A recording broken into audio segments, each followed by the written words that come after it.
Welcome back, everyone. I kind of want to hit on a few different things that I would highly recommend you to avoid doing on your iPhone, because if you do them, you're probably going to end up destroying your whole entire experience with your specific device. Now, the very first thing I would recommend you to do, in my opinion, is to make as many backups as possible. There have been so many times where I've actually just butchered my phone. It happened with my iPhone 10 on iOS 11. It's happened with a lot of my iPhone 7s for some reason, but not recently. But you would not want to be in a position where you don't have a backup of any of your data. So you can make a, iTunes or Files backup on your Mac machine, on your Windows machine, whatever you want to use. Just make as many backups as possible and you'll probably be good to go. Now, another thing is battery consumption. A lot of these applications nowadays, like Facebook and WhatsApp sometimes, and those type of Facebook applications can actually suck up a ton of data in the background. So the one thing I would recommend you to avoid doing is actually going through and installing an application like Facebook. And I would recommend just deleting that app from your phone.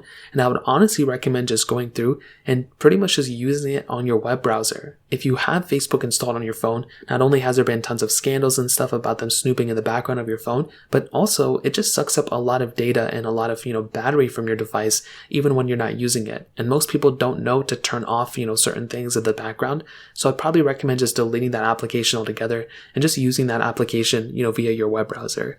Now, another big thing I would recommend you to avoid doing probably for the rest of your life is installing betas or really even installing 0.0 updates of major releases. So we are very close to iOS 16 beta coming out. We are less than 2 months, actually about like a month and some weeks right now. And because of that, this is a great time where people start to get excited about the next iOS version, which is, a good thing to do. But I would highly recommend avoiding installing iOS 16 as a beta on really any main phone you're using. If you have an iPad, maybe you can install iPadOS 16, in a beta standpoint, but I wouldn't recommend installing a beta on your phone. There's so many reasons for it. Not only can it destroy your iPhone, but if you actually ever want to go back to a previous version of iOS, you can't really do that. You will have to pretty much do a backup of your phone, then pretty much factory reset your phone, downgrade it to the previous software via using your computer, and then you have to manually bring your data back. You can't even do an iOS 16 restore on an iOS 15 device. So that's one thing. Also, if you use any other products, like a MacBook or a watch, Apple Watch, you will have to have those installed on the latest versions as well in order to actually go ahead and actually communicate your phone to those other products. So this in and of itself is probably the worst thing I would recommend people to avoid. I mean, this is crazy.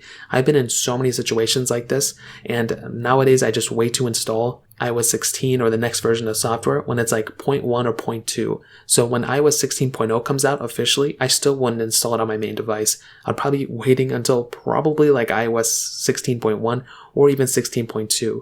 That's probably the best thing to do in this situation. And, I'll be honest, iOS 16, I think is going to be a big update. It may not be, it may be whatever. Whatever it is, do not install it in a beta on any device unless you have a side phone, then go for it. But if you're installing it on your main device, I would not recommend doing it at all. So that kind of covers it in my opinion. If you have any other questions or anything, let me know in the comment section below. Hit the like button, that would mean so much, but definitely hit that subscribe button. More importantly than everything else, I love every single one of you guys. Hopefully I'll catch you guys in the next video. Peace out till then.